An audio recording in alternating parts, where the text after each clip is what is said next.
In the world of Avengers, dominated by men, we have a woman who is always in the middle of fights, landing close to the ground, flipping her hair up and back, and saving the world. Yes, Black Widow, aka Natasha Romanoff. Natasha originally debuted in Iron Man 2 in 2010 as a competent personal secretary to Robert Downey Jr.'s Tony Stark, who was proficient at her job. She played the role of an ass-kicking S.H.I.E.L.D. agent assigned to examine her potential boss. She personified a slew of paradoxical corporate strong female character inclinations as the franchise's first and sole female superhero for many years. Certainly, her Iron Man 2 screen role was treated mostly as a sexual object who could be depended upon to fight dangerous foes. Then she was primarily used by the films to calm down Mark Ruffalo's Hulk with her womanly charms in 2015's Avengers: Age of Ultron. She identified herself as a monster in the Avenger movie since she couldn't have children and had done so many bad things.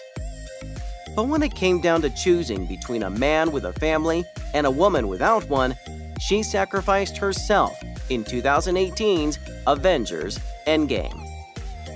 Kate Shortland had done great direction in Black Widow, which expands on the shards of what we know about Natasha Romanoff, and attempts to make it worthy of a 2-hour watch. The movie begins in Ohio in 1995, when she is a young child with a family. To summarize, Natasha's childhood is a hoax, and her parents, Alexei, who is played by David Harbour, and Melina, who is played by Rachel Weisz, are not her parents, nor is her younger sister, Yelena, which is played by Florence Pugh. Eric Pearson's writing gives Yelena more individuality, emotional resonance, and interest. It not only minds the more immediate trauma she has faced, but also, through her, critiques the wishful optimism that Natasha holds for the Avengers, whom she considers her real family. Natasha is shown as a serious young girl who already has a hardened look in her eyes. She cares after her younger sister and follows her parents, who are spies disguised as her father and mother. Natasha is separated from Yelena, who has already begun training at the Red Room, which is a covert Soviet boot camp that transforms young women into lethal operatives. The movie's plot takes place between Captain America: Civil War and Avengers: Infinity War. Early on in Black Widow, Natasha Romanoff does something extraordinary. The resident provider of flying scissors takedowns is the Marvel Cinematic Universe. The super spy rips the top off a drink and sits in her comfy attire to watch a film on her laptop. Black Widow's main plot jumps ahead to the time after Captain America: Civil War 2016, when Natasha is a runaway isolated from the rest of the Avengers.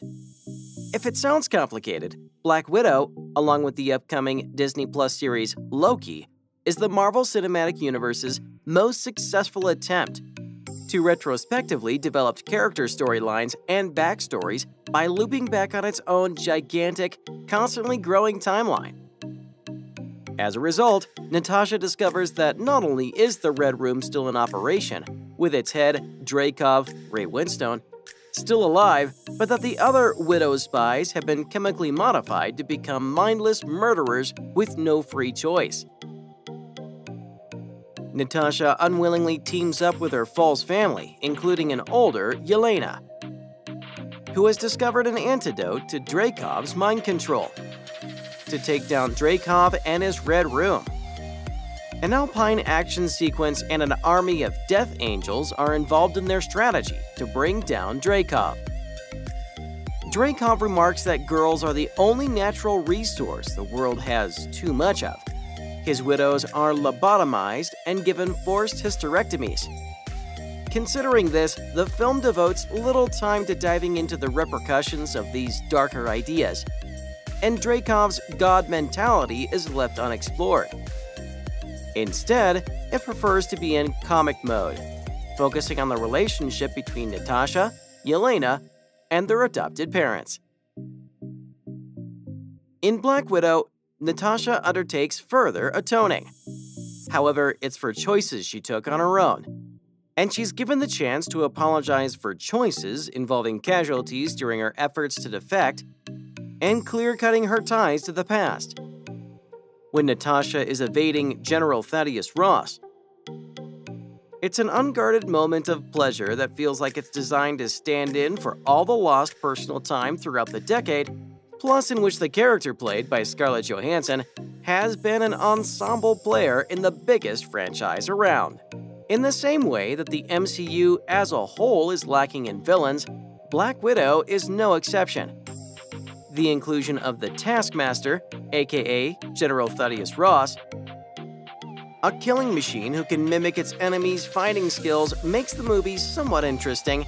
However, elements of the movie lack the intensity that a more powerful enemy would have supplied. Having said that, Shortland knows how to keep Black Widow sleeker than a lot of other MCU directors. It's a more driven film than we often get from the MCU, deftly moving from one action set piece to another, only losing its momentum in a couple of scenes. Pugh and Johansson received proper praise for establishing in the early act of the film that their foes-to-friends dynamic could last for an entire movie. Pugh is particularly excellent when the film enables her to be, when she is able to mock the film's pretensions, the hero worship. In a lot of ways, Black Widow feels different from the usual MCU films.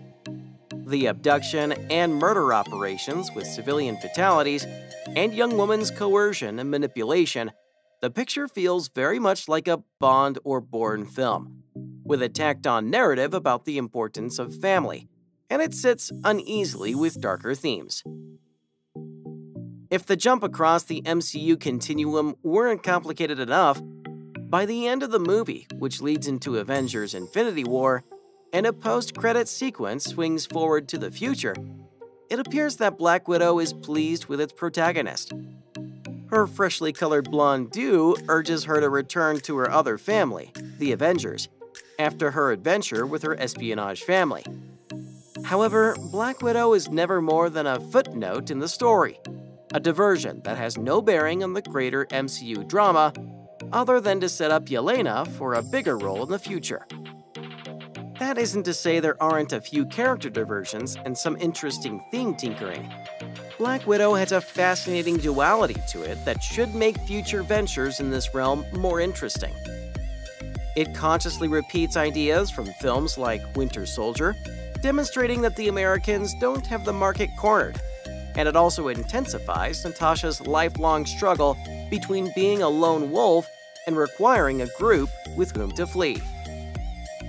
Many of these new Marvel films appear to be the best we can hope for in terms of stories featuring the undervalued heroes we want to see. However, they frequently function as placeholders, filling in another piece of the bigger MCU's puzzle as it expands. Thank you so much for watching, everyone. If you enjoyed the video, please remember to leave a like. What did you think of Black Widow? Let us know down in the comments. Subscribe and hit the bell icon to be notified of the next video.